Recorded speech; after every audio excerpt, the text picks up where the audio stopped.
Welcome once again to Mysteria. I am your narrator on this journey through the darkest and most disturbing cases that have shaken our society.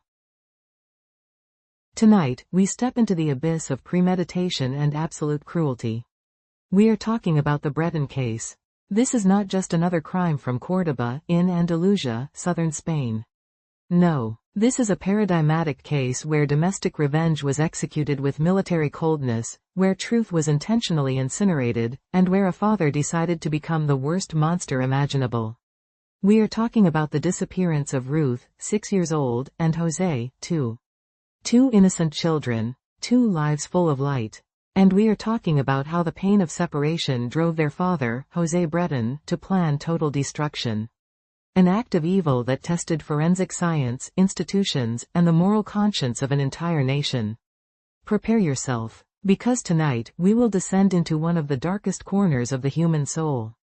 We will explore how far resentment can go, how deep vengeance can run, and how, even in the ashes of absolute horror, truth can still find its way to the light.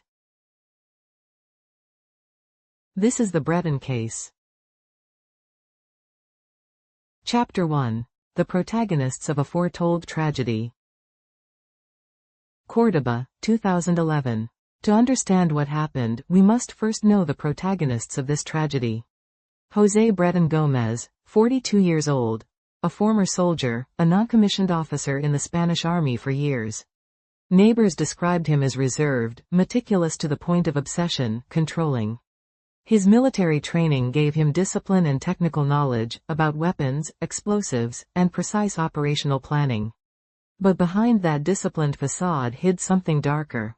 Something forensic psychologists would later diagnose as a severe narcissistic personality disorder. Bretón needed control, he needed power.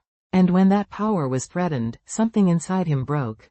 In his relationship with Ruth Ortiz, this obsession with control showed in many ways. He controlled the family finances, made all major decisions, and showed pathological jealousy whenever Ruth acted independently. To him, his wife wasn't a partner, she was a possession. And then there was Ruth Ortiz Ramos, 32 years old, from Huelva, a coastal city in southwestern Spain. Everyone described her as loving, hardworking, devoted to her children. She had endured years of an increasingly toxic relationship where Breton's control grew stronger over time.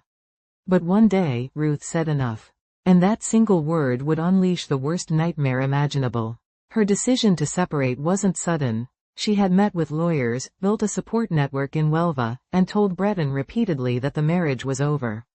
She needed to rebuild her life. For most people, that would be painful, yes, difficult, of course, but acceptable.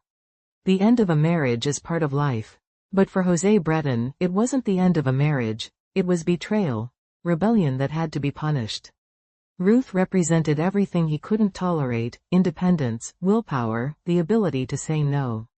And in his twisted mind, an idea began to grow. If Ruth wanted to leave him, if she wanted to take his family, he would do something worse. Much worse. He would take from Ruth what she loved most in this world. Ruth Bretón Ortiz, 6 years old, cheerful, outgoing, just starting school, gifted at drawing, protective of her little brother, and full of life. José Bretón Ortiz, 2 years old, a smiling, energetic boy who was just beginning to speak in sentences. To their father, they became instruments of revenge. They were no longer his children. They were tools to inflict the deepest possible pain on their mother. And the most chilling part of all, José Bretón didn't act in a fit of rage. There was no moment of madness, no loss of control. For months, he planned, calculated, and prepared every detail of what was to come. Chapter 2. Premeditation, Months of Darkness. From January to October 2011, 9 months. 9 months in which José Bretón lived a double life. Outwardly, a father going through divorce. But inside, something far darker was taking form. The later investigation revealed that Bretón had been preparing the crime for weeks, possibly months. And by preparing, we mean concrete actions, not just thoughts. He bought large metal containers, fireproof materials, tools, and large quantities of fuel stored at the family farm, Las Quemadillas. He used different hardware stores to avoid suspicion. But what investigators found on his computer was far worse. Online searches, cremation, incineration temperatures, methods to destroy biological evidence. He even studied forensic anthropology, learning how experts identify remains, to avoid detection. Night after night, he typed, how to burn a body, temperature to destroy bones, cremation methods.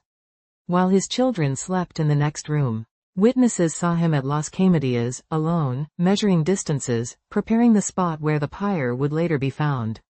He cleared the area, stockpiled fuel, and mapped routes to avoid being seen. He was building a place where he could do the unthinkable. Friends noticed changes. He withdrew, cancelled plans, spent time alone at the farm, trained obsessively at the gym.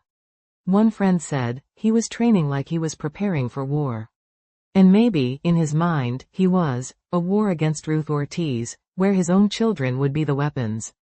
He even made strange comments about justice and people paying for their mistakes. At the time, no one suspected what he truly meant. This case was not a crime of passion, it was a crime of calculation. No rage, no madness, only meticulous planning. He chose the time, the place, the method, and even rehearsed the story he would later tell. He believed he had designed the perfect crime. But as we will see, there is no such thing as a perfect crime. Chapter 3. The Day of Horror, October 8, 2011. It began like any other day, and ended as one of the darkest in Spain's criminal history. 10:30 a.m., Huelva. José Bretón arrived to pick up his children for the weekend. Ruth handed them over, following the visitation rules set by the court. The children were happy to see him. They didn't know that sometimes, the monster has the face of the one who should protect you. Later, Ruth would say, something in his eyes that day frightened me. His expression was empty, as if he wasn't really there. At 11, he began the 2-hour drive from Huelva to Córdoba. And then, a void, 2 hours of terror we can only imagine. Investigators believe he sedated the children during the trip. Perhaps they played, perhaps they sang, perhaps they fell asleep, never to wake up. 1:48 p.m. Cameras confirmed his arrival at Las Caimedias. The last verified moment Ruth and José were alive. Between 1:48 and 4 p.m., the unimaginable happened. Evidence suggests the children were sedated and died without struggle. Perhaps by overdose, perhaps by suffocation. Even in evil, he was cowardly. He didn't want them to see him, didn't want to hear them scream. From 4:30 to 5:30, he carried out his plan. He placed their bodies in a metal pyre designed to burn at extreme heat. He poured fuel, lit the fire, and stayed for over an hour, feeding the flames, stirring the remains. As the ashes of his children rose into the sky of Córdoba, he worked methodically to ensure nothing recognizable remained. At 6:18, he left the farm, the fire still burning. And then, the performance began. He drove to Parque Cruz Conde, a public park full of families. For 2 hours, cameras captured him walking alone, pretending to wait. He made calls to Ruth about the children, playing in the park. At 8:49, he called 112, Spain's emergency number, equivalent to 911 in the United States. My children have disappeared, he said. The police and the Guardia Civil, Spain's national paramilitary police force, mobilized instantly. Everyone searched. In the wrong place. Chapter 4. The Desperate Search and a Nation Deceived. The disappearance of 2 small children in Córdoba shook Spain like an earthquake. Hundreds joined the search, police, firefighters, volunteers, the media. Helicopters scanned from above, K9 units on the ground, divers in the ponds. Their photos appeared on every television and newspaper. The whole country prayed for a miracle. And in the center of it all, José Bretón, playing the role of grieving father. He cried on camera, begged for help, pleaded for his children's return. Please, he said, if anyone knows anything about my children, tell me. They're so small, they need me. The nation believed him. Social media flooded with sympathy. But investigators noticed something strange. His body language didn't match true desperation. His eyes were empty, his answers rehearsed. A veteran officer said, he was too calm, too controlled. That's a warning sign. And then there was Ruth Ortiz, the mother who, from the first moment, knew the truth. He has them, she told police. He's done something to them. This is revenge. But few believed her. The image of the broken father was too powerful. And the idea that a father could kill his own children, too horrible to accept. Yet Ruth knew, and that certainty became her private torment. Chapter 5. Cracks in the Mask. Masks always crack, and Jose Breton's began to crack almost immediately. Phone records showed calls to Ruth before the official disappearance, calls mentioning the park, building a false timeline. Text messages didn't match his story either. Most revealing was his phone's geolocation. The movements didn't show a desperate father searching randomly, but a man moving deliberately, setting up an alibi. And there were no witnesses. No one saw Breton with children at the park that day. The only person who claimed to, was Breton himself. Investigators also noted his unnerving calm during interrogations. Unlike real parents in panic, Breton was composed, controlled. A police psychologist wrote, "The subject shows emotional dissociation. His behavior is inconsistent with genuine parental distress." 4 days later, on October 12, a warrant was issued to search Las Caimedias, his family farm. What they found would change everything. A large pyre, ashes still visible, the smell of fuel in the air, melted metal containers nearby. Inside the ashes, fragments that looked like bones, burned cloth, zippers, buttons from children's clothing. If those remains were human, the horror was confirmed. But no one could imagine the mistake that was about to come. Chapter 6. The mistake that almost changed everything. October 17, 2011. 9 days after Ruth and Jose disappeared, the forensic report arrived. And its conclusion shocked everyone. The bone fragments found at Las Caimedias, according to Spain's scientific police, were animal remains, probably from rodents or small mammals. Not human. This statement changed everything. Without human remains, there were no bodies. And without bodies, the murder theory collapsed. Breton remained in custody, but not for homicide. Legally, the case was falling apart. For Ruth Ortiz, it was a second death, a second betrayal by the system. She knew those ashes were her children, but now, science said otherwise. "My instinct tells me they're in those ashes," she cried. "It's impossible they're animal bones." Experts began to question the analysis. The bone fragments were too calcined, too fragmented. Had proper techniques been used? Had there been institutional pressure to close the case quickly? Meanwhile, from his cell, Jose Breton smiled. His plan, to erase every trace, seemed to have worked. Chapter 7. A mother's fight against the system. Ruth refused to give up. She hired a private lawyer, Jose Maria Calero, and demanded a new examination of the evidence. "I will not allow my children's killer to go free because of a mistake," she declared. She went to the media, spoke to politicians, and turned her pain into determination. Her strength inspired thousands of families across Spain. Finally, her legal team hired an independent expert, Professor Francisco Echexiberria Garritagoitia, one of Spain's leading forensic anthropologists. He was known internationally for identifying victims of the Spanish Civil War and mass graves in genocide cases. If anyone could uncover the truth, it was him. Echexiberria worked for weeks, analyzing photos, measurements, and forensic reports. He used specialized imaging, compared bone microstructures, and collaborated with experts abroad. And on August 26, 2012, nearly a year later, he released his report. The findings were devastating. The remains were human. And not just human, they belonged to 2 children, approximately 2 and 6 years old. Duplication of bones confirmed 2 individuals. Dental and cranial fragments matched small human anatomy. The fire, Echexiberria said, had been deliberate and expertly maintained at temperatures between 800 and 1000 degrees Celsius. The burn pattern proved continuous fueling and manual manipulation of the remains.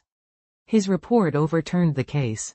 The investigation reopened. The charges became double homicide. For Ruth, it was bittersweet truth. "Now I know where my babies are," she said. "I just needed someone to listen." Chapter 8. Inside the Mind of the Monster.